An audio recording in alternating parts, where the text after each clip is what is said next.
Now, I wish I could tell you it was a rosy cakewalk after that. It wasn't. Within my first 6 months, or those first 3 months, I'm not kidding, I ran into Jehovah's Witnesses.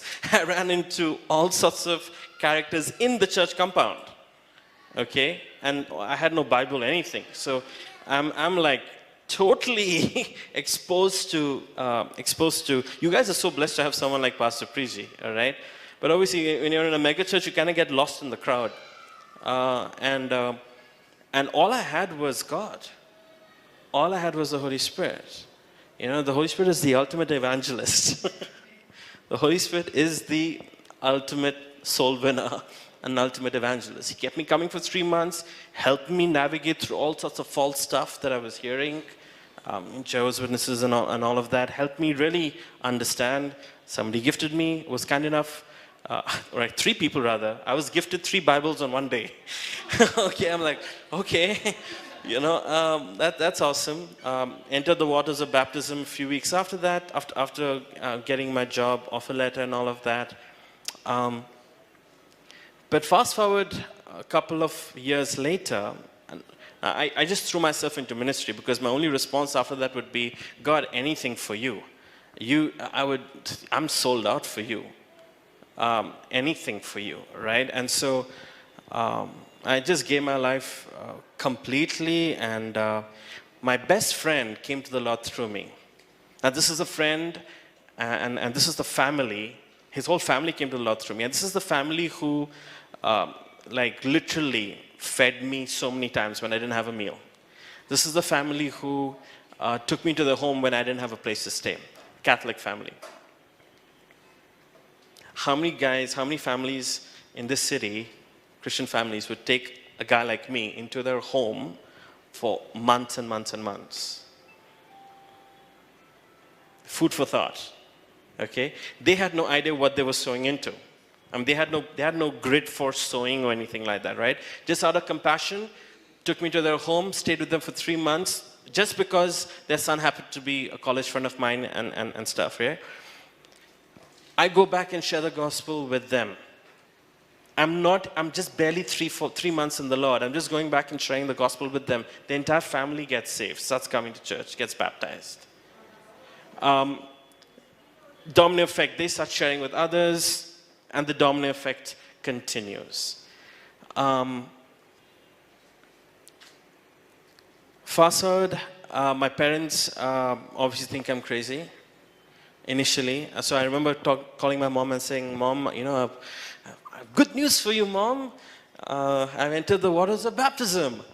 And I quickly realized it wasn't good news for her. I thought she'd be happy, you know, because we had the cross in every room of the house anyway. So I thought, you know, she'd be super happy to know that, you know, I've done something like this. And she was very disappointed on the phone. And she's like, what have you done? You know, your grandfather was such a, you know, and obviously she went into, she was disappointed. But she said, okay, well, what's done is done. Just tell us your new name. I was like, new name? Like, I was like, Mom, name is the same, only heart is changed. I'm serious, that was my response to her. Like, name and all is still the same, heart is only changed. And she went totally quiet, that she didn't know how to process that. But I think God is so amazing, despite the fact that I wasn't able to articulate the gospel to her well, despite the fact that I was immature, to the extent that I got into some needless arguments with her and went into the whole Baptist mode, you know trying to slam, and her faith and all of that. Though I was very immature, in spite of all my immaturity, God did an amazing work. It was a process, step by step, and so I thought, you know what, if I can get my mom to come down and experience church, she would get saved, for sure, like me. So got a visa, flew my mom down to Dubai, and I told now this Catholic family came to the Lord. I told them my mom's coming, she's got to get saved. And like, yeah, we will reach out to her and all of that. So guess what? First service, I bring my mom to church. So excited. My mom's going to experience this, what I experienced and all of that. And after the service, I can't find her. I'm looking for her. Can't find her. So finally I see her sitting. And I'm like, Mom, I was looking for you, couldn't find you. Because it's a mega church, And she gives me the look. Has your mom ever given you a look you're in deep trouble? I don't know if your mom has ever given you the look. Has your mom given you? No, I'm kidding. Your mom gives you the look, you're in deep trouble, but you don't know why. So I'm like, okay, when I get home, I'm going to find out. So I get home, and Mom says, this lady walked up to me, and she told me after the service that if I don't remove my bindi, I'm going to hell. It happens in Dubai. I don't know about here, but it happens in Dubai, okay? If you don't remove this bindi, you're going to hell. And I was like, oh my God. A total backfire. Totally backfire. And I was up till 1 in the night explaining to her, Mom, Mom, I had to just explain to her, not everyone in church is a Christian, And I had to, it was tough. I was not prepared, but I had that conversation with her. Next Sunday, it happened again. But this time, I was smart. Okay, I kept one eye. I was obviously serving and all of that, but one eye was like, where's Mom? And I found out again, she was sitting on a chair, okay, and there was a lady in front of her talking to her like this. And my mom's head was down. I got into Rambo mode, no pun intended. Okay, I got into like, oh boy, that lady's in trouble now. And so I rolled my sleeves up, and I just went and I stood beside my mom and said, Mom, everything okay? And I just looked at this lady, and I gave her the praise the Lord glare. Like, eyes blazing with fire. And that lady did the moonwalk right after that. Okay, she did the moonwalk better than Michael Jackson. She just did the moonwalk right there. And she did the moonwalk, and in the process of her doing the moonwalk, I realized she was the wife of one of the pastors.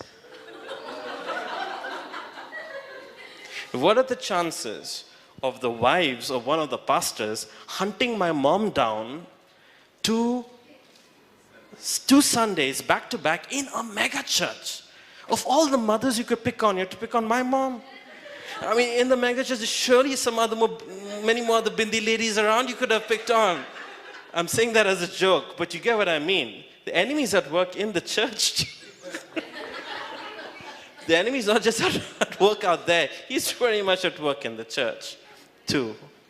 No pun intended, but you get what I'm trying to say. So I remember telling a pastor once, the biggest enemy of the church is not the devil, it's the church. Sometimes. If God sends lost people to you, I'm speaking to myself, do I even have what it takes to handle them and, honor them and celebrate them and love them without saying, remove the building, you'll go to hell.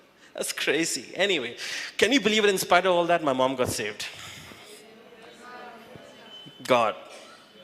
I mean, the only reason the church has come this far globally, the only reason the church is still amazing is because God is God. Holy Spirit is amazing. And he does the work in spite of our mess-ups. In spite of the mess-ups. So really, I honestly believe salvation is of the Lord. If my mom could get saved even right after that, before she flew back, she was saved. On the date she was supposed to fly back, on the way to the airport, she prayed the salvation prayer. Crazy. In spite of all that, even after all that.